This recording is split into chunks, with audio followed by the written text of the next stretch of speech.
Today's sermon is a little bit of a different kind of format. I was inspired by the heaviness of this story and so much going on in it to write little vignettes from 4 different perspectives. And so I invite you, as you listen to a sermon in 4 movements, to think about where you might see yourself and where you might enter into the story as an observer or as a participant. Part 1. Herodias' daughter collapsed onto a cushion and sighed. She stared down at her dress, a billowy swirl of linen, and tried to lose herself in the patterns dyed in the cloth, the brilliant violet hues that swam before her eyes. She was tired, more tired than a young woman her age should ever have reason to be, especially the stepdaughter to a king. But it had been a long night. It was customary for the daughter in the household to dance at certain ceremonial functions. As a member of the royal court, it was especially important for her to conduct herself appropriately, to perform, to do as she was told and not ask questions. She knew her role, to dance, to be charming for the guests of the king, and to get out of the way. Tonight was different, though. Maybe she danced a little better than usual. Maybe the king was a little drunker than usual, but after she was done, he roared out his approval. "Whatever you want, my dear, half the kingdom, it's yours." His guests raised their glasses and nodded their approval, impressed by his magnanimous gesture. She ran to her mother, tripping over the hem of her dress in her excited haste. What an opportunity.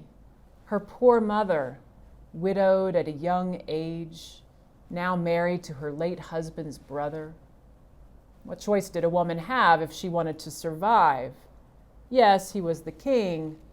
Yes, her mother wanted for nothing.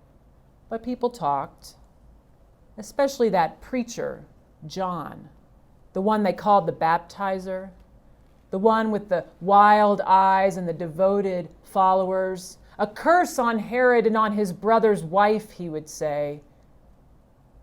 And Herodias' daughter saw the shame that cast a shadow across her mother's proud face. The girl quickened her steps because she knew what she had to do. Herod had said half the kingdom, whatever she wished. She would ask her mother, whatever her mother wanted, riches, more servants, fine clothes, she would ask for it. But what her mother asked for, the head of John the Baptizer, of all the things she could have asked for. The girl could barely say it even now after all that she'd seen and heard and taken part in. That was the worst part. She had delivered the message to Herod. She was responsible. She could have done something. She could have tried to talk her mother out of it, or she could have taken her time getting back to the banquet, giving Herod time to reconsider his offer or to sleep it off. She could have done something to delay things or even to stop them altogether. She could have tried. Maybe it wouldn't have changed things in the end, but maybe if she'd done something, she wouldn't have this dizzy feeling in the pit of her stomach. No. She shook her head at the memory and stood up. She wasn't responsible. She was just doing what she was told. It wasn't her idea. Anyway, she was just a kid. What possible difference could she have made? These events were much too big for her, right? She took a deep breath and exhaled slowly. That's better. Just pretend the whole thing never happened. Just go on doing what she was told and not asking questions. Part 2. Herodias folded her arms across her chest and smiled a secret smile. At last it was done. The taunting, the scolding, the voice of condemnation silenced in one brutal stroke, and finally she was at peace. It was Herod's fault, really. What kind of ruler makes such a ridiculous vow anyway? Whatever you want, even half the kingdom? How on earth had Herod made it this far as ruler of Judea with such reckless behavior? Herodias wondered. But Herod wasn't exactly the brightest jewel in the crown. Herodias almost laughed out loud, then caught herself. It wasn't becoming of a queen to cackle at the misfortune of another, but the truth was, revenge was sweet. Her grudge against John ran deep. Who did he think he was, anyway? Tattered clothes, no family to speak of, and yet he went about as some kind of wise prophet, telling everyone what was wrong with their lives. Who needed that?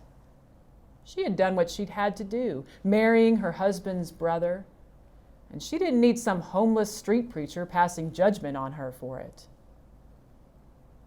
Herodias's triumphant smile soured just a little bit, thinking about her daughter, how upset she'd been once it was finished. But she couldn't dwell on that. Let's face it, she thought, the world's a nasty, violent place, always has been, always will be. One might as well make the most of it. The sooner my daughter learns that, the better. She was almost asleep when an image filled her mind and she startled awake. It was a face. Not John's face, but another man, John's cousin, the one from Nazareth. He wasn't quite as shabby, but he had more followers. Oh, he was just as bothersome. Always preaching some nonsense about the last being first and the first being last and loving one's enemies. What was it about that family always making trouble? Ah, well, she decided. He'll meet his own fate sooner or later. Let him have his kingdom of God, she chuckled. I live in the real world, the kingdom of this earth. There's no room for a man like that, not here.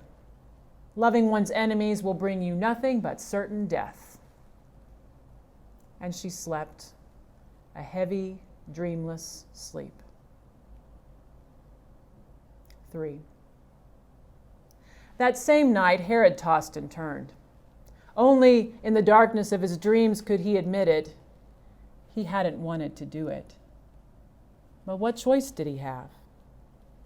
He remembered the countless other nights when sleep eluded him. He'd make his way down to the door of the cell where they kept the baptizer and stand outside just to listen. The man was always preaching, whether there was anyone there to hear or not. An endless torrent of judgment and grace and fire and transformation and hope. The man's words appalled Herod and fascinated him and bewildered him and lodged in his mind for days afterward. And as captivating as the man was, it was his humility that struck Herod the most. I am nothing, John would say. I am only preparing the way for one who will come after me. Herod always wanted to know more about that other man, the one John kept talking about, but the thought of even asking his name made Herod quake. Now maybe he'd never know. He shuddered again to think of the events of that night when the young girl came rushing back to the banquet, her cheeks flushed with what? Excitement, shame, terror. When she made her request, he could feel all the eyes on him. He hoped the shock and revulsion did not register on his face. What a ghastly request. And for a short moment, he thought about saying no, about disregarding the oath that he'd made. He was a powerful man. Who would dare question him for changing his mind, for withdrawing his generous offer? But he knew if he wanted to stay a powerful man, he couldn't express doubt even for one instant. He had to show resolve. It wouldn't do for him to waver in front of the other leaders and his own officers. He couldn't be perceived as weak. He would see this thing through no matter what. Even if it were a mistake, he would see it through. After all, he was one of the most powerful men in the world. Except when the men came, John's disciples, to take the body away for burial, He saw the devotion written on their faces, how they cradled the broken body with such love. Did anyone love him that way? He saw their bodies sagged with heartbreak, and yet he knew somehow that they would go on, that John's message would never really die. At last, he drifted off to sleep, confused. He was the most powerful man in Judea, wasn't he? 4. The officials at the banquet would gossip among themselves for a long time afterward. "What a foolish girl," they would say. "Herod offered her half of his kingdom, and what does she ask for? The head of some wandering peasant." Another leaned forward and whispered, "Well, it wasn't her idea, it was her mother's idea. She's been seething over John's treatment of her for years." Either way, Herod got off easy. What's one life compared to all of his riches, half his kingdom? Herod didn't look like he was getting off easy, not from where I sat. He seemed almost sick to his stomach when he gave the order. Some king, squeamish over the death of one of his prisoners. You know how it is. Something terrible happens, and everyone has an opinion. Of course it was Herod's fault. He's the one who gave the order. Ah, but wait, didn't the daughter have a role to play running to her mother like that? No, it's the mother who has blood on her hands. The whole thing was her idea. Hey, none of them is innocent, but that's the rich and powerful for you. And on it went. One day, after hearing this same discussion unfold in the same way, a guest at the party, an official with some power and influence, said quietly, "It's really tragic. The king could have called off the execution. His wife could have showed some mercy if she'd wanted to. Even the daughter might have done something. Any one of them could have put a stop to it. They didn't. But neither did I. Neither did any of us. We stood by while a holy and righteous person suffered. Would we have been able to stop it? Maybe not. But we could have tried. We could have spoken out against it. We could have done our part. We could have tried. After the person finished speaking, it was still for a while. Then someone said, "No, forget it. It's none of our business anyway." Eventually, the gossiping crowd dispersed until just that one person remained, saying, "No, it didn't have to happen that way. It doesn't have to happen that way."